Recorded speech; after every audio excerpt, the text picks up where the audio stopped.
미국 등 세계의 의학계는 난치병 치료에서 현대 의학의 한계를 인정하고 동양 전통 의학의 치료 방식을 보안의학으로 적극 수용하고 있다. 그러나 전 세계에 진출한 동양의학은 중국의 전통의학, 즉 중의학뿐이다. 세계 속에서 한국의 한의학의 존재감은 아예 없다.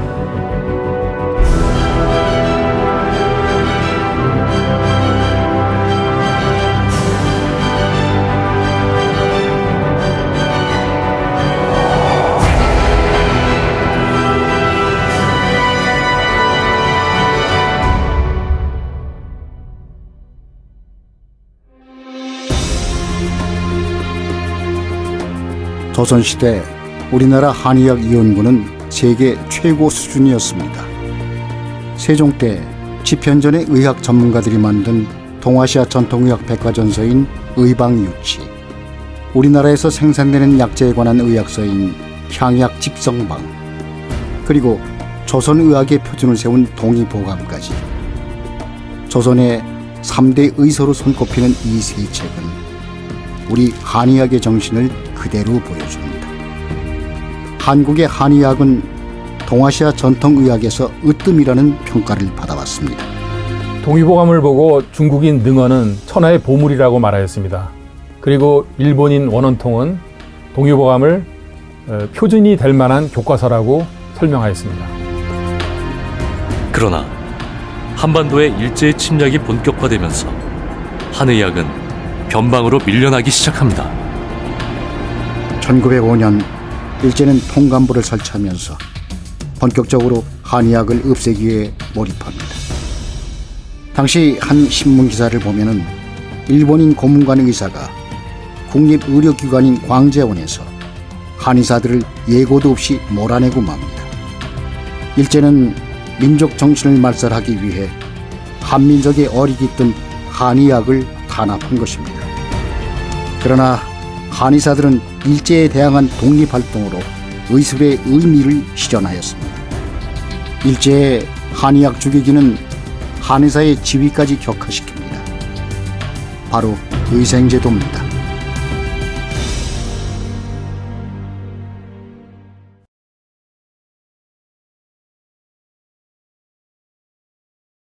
의생제도에서 사용되는 그 의생이라는 용어는 의사라는 용어보다 한 단계 아래입니다. 의사할 때 사자는 스승사자의 사가 있고 선비사자의 사가 있죠. 그런 여러 가지가 혼용돼서 사용되는데 의생할 때 생자는 스튜던트란 의미에서 생자를 사용하는 것입니다.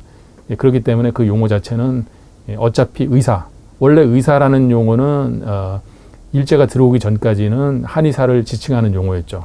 이것이 이제 의생이라는 단어로 격화되면서 한의학의 지위도 같이 격화되는 어떤 그런 상황이 초래되게 되는 것입니다. 한의사가 되고자 한다면 의생시험을 패스해야 되는 어떤 그러한 제도로서 변모하기 시작하게 되는데, 그래서 초창기의 이 의생제도 자체가 전통의학을 말살하는 제도라고 생각하였기 때문에 조선 후기까지 활동했던 많은 한의들이 이 제도를 거부하는 어떤 그런 운동을 하기도 합니다. 시험 내용 자체가 이제 서양의학 중심으로 시행되다 보니까 또 한의학에 또 많은 여러 가지 왜곡을 초래하는 어떤 그런 제도로서 작용된다고 볼 수가 있습니다. 보다 더 열등한 어떤 학문, 열등한 의학, 이런 식의 굴레를 씌운 것이죠. 그 제도에 의해서 만들어진 각종 한의학에 대한 차별적인 어떤 그런 상황을 극복하기 위해서 해방 후에 계속해서 노력을 하게 되는 것입니다. 당시 신문을 보면은 한약 광고는 자양강장 일색입니다.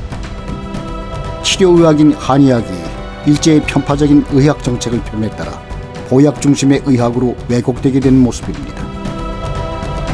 알다시피 이 한의학은 수천 년 동안 한국인들의 어떤 풍토와 토양과 기후 속에서 우리 인체의 몸에 최적화된 하나의 전통적인 의료 치료 방식이고 보건 방식이었습니다. 그러나 일본 정부주의자들은 민족 우열론의 입장에서 한국인들을 열등한 민족으로 바라봤죠. 멸시하고 동시에 따라서 한국인들이 창조했던 모든 문화적 전통들을 그냥 야만으로 매도했습니다. 그 가운데 바로 가장 야만적 매도 당했던 것 중에 하나가 바로 우리 전통 한의학입니다.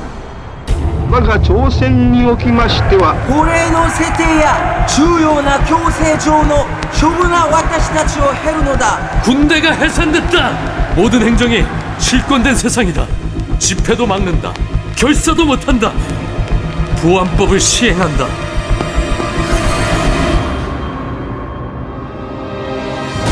일제의 한의학 말살과 함께 일본의 탄압은 점점 거세졌습니다.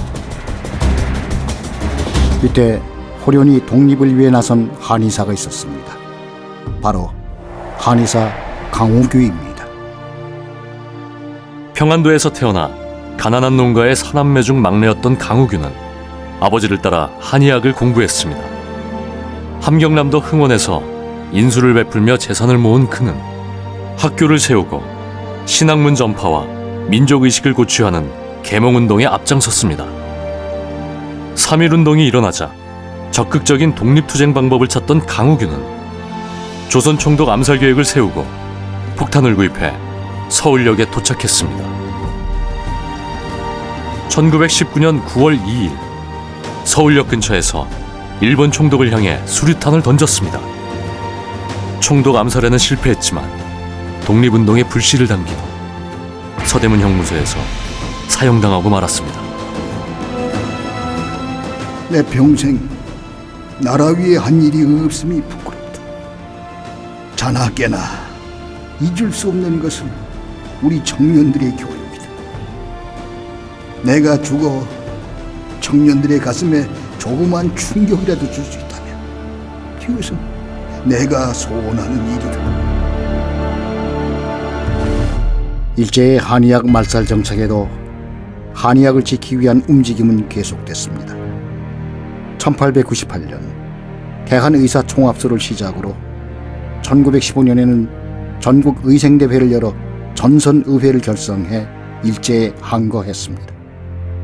아울러 후진양성을 위해 고종이 어이였던 장용준을 중심으로 최초의 근대적 한의과대학인 동제의학교를 설립하기도 했습니다. 1920년대 초에는 동서의학연구회를 결성, 한의학 연구활동에도 나섰습니다. 동서의학연구회 월보를 간행하고 김영훈 선생은 폐병과 뇌염에 대하여, 신길구 선생은 민중보건과 한방약 등 학술 강연을 실시하여 일제의 편파적 보건 정책으로 야기된 한의학의 어둠을 뚫고 한 조각의 빛이 되고자 하였습니다. 동제의학교가 1904년에 만들어진 것은 큰 의미가 있다고 봅니다. 1904년이라고 하면 구한말에 해당되는 것이죠. 일제가 침략되기 전에 선지자들은 우리나라의 한의과 대학을 만들어서 후진을 양성해야 될 필요가 있다라고 생각을 했습니다. 이것은 단순한 서양의학이 들어와서 위기다라는 어떤 인식을 넘어서 바로 전통의학, 다시 말해서 우리나라의 사람들의 병을 치료하는 의학은 전통의학이 맞다라는 어떤 그러한 인식에서부터 동제의학교란 학교를 만드는 데까지 이어졌다라고 말씀드릴 수가 있습니다. 사람의 생명을 구하는 의학 본연의 숭고한 목적에 힘쓰자. 인멸하는 한의학을 다시 구하라. 동의학의 횃불이 되어라.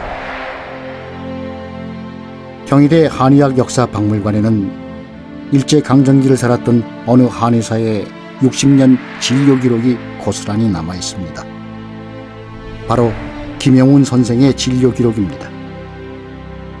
1909년 종로에 보춘의원이라는 한의원을 내고 평생 한의사로 살았던 그는 고종의 후원으로 설립한 우리나라 최초의 근대적 한의과 대학인 동제의학교의 교수로 된 후 평생을 한의학 발전에 몸바쳤습니다.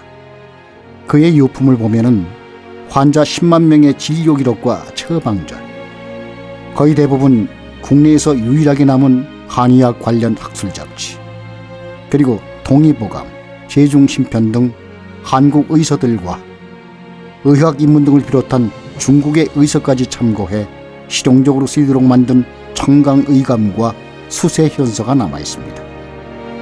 나라를 빼앗긴 것도 억울한데 의학마저 뺏길 수 없다는 자존심으로 살아온 시간의 기록입니다.